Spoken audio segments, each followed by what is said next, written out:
Halo semuanya, kami mahasiswa Fakultas Teknik Mesin dan Dirgantara, mata kuliah KU 1102, kelas 37. Pada kesempatan kali ini, kami akan menjelaskan mengenai tugas besar pengembangan komputasi yang menganalisis data menggunakan Excel.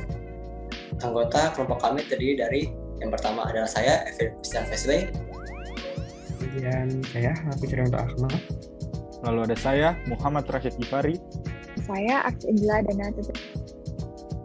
Untuk datasetnya, kami mengambil dataset mengenai indeks standar pencemar udara yang ditinjau dari beberapa stasiun, yang tepatnya 5 stasiun pemantau kualitas udara yang di Jakarta, di mana stasiun-stasiun ini memantau kualitas udaranya itu selama bulan Januari 2020. Selengkap mengenai data indeks standar pencemar udara itu, kategori ISPU terbagi menjadi 5. Yang pertama ada di level baik untuk 0 sampai 50, di level sedang untuk 51 sampai 100, di level tidak sehat untuk 101 sampai 199, di level tidak sehat untuk 200 sampai 299, dan di atas 300 untuk level berbahaya.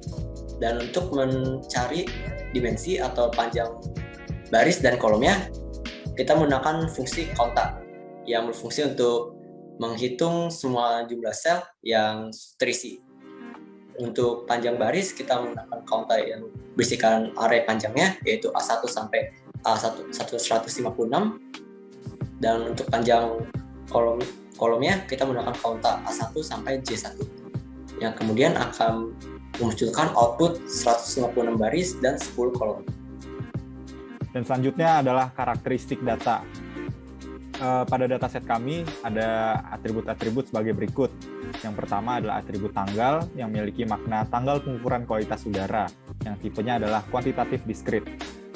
Yang kedua adalah atribut stasiun yang bermakna lokasi stasiun tempat pemantauan kualitas udara atau tempat pengukurannya berlangsung. Tipenya adalah kategorikal nominal. Selanjutnya adalah atribut PM10 yang maknanya adalah nilai ISPU dari PM10 atau partikulat yang berukuran kurang dari 10 mikron. Tipenya adalah kuantitatif diskrit. Selanjutnya adalah atribut SO2, yaitu nilai ISPU dari sulfida berupa SO2. Tipenya adalah kuantitatif diskrit. Dan berikutnya adalah atribut CO, yaitu nilai ISPU dari CO atau karbon monoksida, yang tipenya juga kuantitatif diskrit. Setelah itu ada atribut O3, yang bermakna nilai ISPU dari O3 atau ozon, tipenya adalah kuantitatif diskrit. Dan berikutnya ada atribut NO2, yaitu nilai ISPU dari NO2 itu sendiri. Tipenya adalah kuantitatif diskrit. Selanjutnya adalah atribut max yang bermakna nilai ISPU tertinggi di antara nilai-nilai ISPU yang sudah disebutkan tadi. Tipenya adalah kuantitatif diskrit. Dan atribut berikutnya adalah atribut kritikal, yaitu pencemar yang memiliki nilai ISPU yang sama dengan nilai yang ditunjukkan oleh kolom max yang saya sebutkan sebelumnya tadi. Tipenya adalah kategorikal nominal. Dan yang terakhir adalah atribut kategori. Maknanya adalah nilai ISPU pada kolom max berdasarkan ketentuan dari KLHK yang sudah ditunjukkan di subbab sebelumnya. Tipenya adalah kategorikal ordinal karena ia menunjukkan tingkatan. Selanjutnya, telah dihitung parameter-parameter yang menunjukkan karakteristik dari atribut pada dataset. Parameter yang pertama yakni range untuk atribut yang bertipe kuantitatif. Range diperoleh dengan operasi seperti pada gambar, yakni dengan fungsi max dikurang fungsi min. Dengan fungsi max menunjukkan nilai maksimum dari suatu range data, dan min menunjukkan nilai minimum dari suatu range data. Lalu didapatkan hasil seperti di gambar, di mana range terkecil dimiliki oleh NO2, lalu yang terbesar adalah O3. Lalu parameter yang kedua untuk data kategorikal, yakni nilai-nilai yang ada pada atribut tersebut. Pada atribut stasiun, nilai-nilai yang ada adalah lokasi dari stasiun-stasiun itu sendiri. Kelima lokasi itu ada DKI 1 Bundaran HI, DKI 2 Kelapa Gading, DKI 3 Jagakarsa, DKI 4 Lubang Buaya, dan terakhir DKI 5 Kebonjeruk Jakarta Barat. Lalu untuk atribut kritikal terdapat 4 nilai, yakni ada CO, ada O3, ada PM10, dan SO2. Lalu parameter yang ketiga yakni data kosong. Untuk data kuantitatif digunakan fungsi count dengan operasi 155 kurang count karena menurut hitungan awal tadi terdapat 156 baris data dikurang 1 baris untuk header.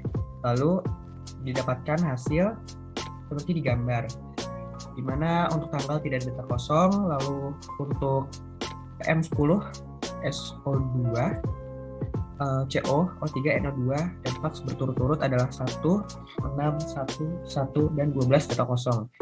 Lalu hiraukan dan bernilai 155 karena itu bukan merupakan data kuantitatif. Sehingga untuk data kualitatif digunakan fungsi yang berbeda yang sekarang digunakan oleh fungsi count A pengganti fungsi count, karena untuk count A itu yang dicari sel yang memiliki isi. Dan hasilnya didapatkan bahwa untuk data kategorikal tidak ada data kosong. Oke, sekarang kita akan melanjutkan untuk ke bagian statistik. Untuk statistik kita akan mengambilkan sampel data pertama. Di sini saya akan mengambil 31 sampel data pertama. Fungsi inputnya kita masukkan range-nya, kemudian akan menghasilkan output seperti ini yang menampilkan data laporan dari tanggal 1 Januari 2020 hingga 31 Januari 2020 yang diperoleh dari stasiun pemantau kualitas udara dan masuk ke dalam kategori baik atau sedang. Selanjutnya kita akan melakukan sampel dengan 30 data dengan nilai atribut max terendah. Pertama kita akan melakukan sorting, ascending untuk mengurutkan dari nilai atribut maksa dari terendah yaitu nilai 25. Selanjutnya kita akan melakukan penampilan sampel 30 data dengan nilai atribut max tertinggi. Sama seperti sebelumnya kita akan melakukan sorting yaitu descending, dan kali ini mengurutkan dari yang atribut nilainya itu dari tertinggi hingga terendah, yaitu nilai tertinggi adalah 125 dengan kritikalnya itu adalah ozon. Selanjutnya kita akan masuk ke dalam rata-rata dan standar deviasi. Untuk rata-rata fungsi inputnya yaitu average, lalu kita masukkan range-nya. Kemudian untuk standar deviasi kita akan masukkan STDEF, lalu STD dan V, dan kita masukkan range-nya. Kemudian akan muncul output seperti demikian dengan output dari parameter gas antara PM10, SO2, CO, dan ozon dan NO2 adalah yang terbesar yaitu ozon, dan standar deviasi itu seberapa besar data itu menyimpang dari rata-rata atau mean-nya. Itu yang paling menyimpang yaitu dimiliki oleh ozon dan yang paling tidak menyimpang yaitu NO2. Lanjut yaitu nilai persentil dengan fungsi input persentil, lalu memasukkan dalam kurung range, titik 2, titik nilai persentila seperti 10% maka 0,1, dan outputnya akan seperti demikian. Dapat disimpulkan apabila persentila semakin besar maka nilai yang ditunjukkan relatif semakin besar. Dan berdasarkan data ini nilai ozon itu memiliki data relatif paling besar dari 10% hingga 90%. Untuk selanjutnya ada nilai ekstrimum, ada ekstrim max. Untuk ekstrim max itu fungsinya menggunakan max lalu masukkan range-nya, dan ekstrim min itu kita masukkan min lalu range-nya. Di sini dapat dilihat bahwa ekstrim max itu paling besar oleh parameter ozon yaitu 125, dan dapat disimpulkan bahwa ozon merupakan gas penyumbang terbanyak untuk penyebab polusi udara, sementara NO2 merupakan nilai terendah dari ekstrim min-nya bernilai 2, maka dia merupakan penyumbang paling sedikit untuk penyebab polusi udara. Selanjutnya ada distribusi frekuensi atribut stasiun. Kita menggunakan fungsi COUNTIF yaitu menghitung dengan kriteria tertentu. Di sini berdasarkan outputnya dapat disimpulkan bahwa setiap stasiun dari DKI 1 sampai DKI 5 melakukan laporan selama 31 hari. Oke, selanjutnya ada distribusi frekuensi atribut kritikal, sama menggunakan fungsi COUNTIF, range, lalu kriterianya dapat berupa string atau langsung kolomnya dikata itu ada di kolom berapa. Kemudian dapat disimpulkan bahwa untuk frekuensi kritikal paling banyak itu disebabkan oleh ozon, sementara gas NO2 tidak pernah menjadi nilai kritikal di suatu hari atau di suatu stasiun tertentu. Oke, yang terakhir itu ada distribusi frekuensi atribut kategori menggunakan COUNTIF juga, dan di sini ada 5 kategori di mana sangat tidak sehat dan berbahaya itu tidak ada yang masuk nilai indeksa dalam rentang kategori tersebut, sementara yang paling banyak itu kategorinya ada di kategori sedang. Selanjutnya kami akan menampilkan visualisasi dari dataset mengenai ISPU yang telah kami pilih.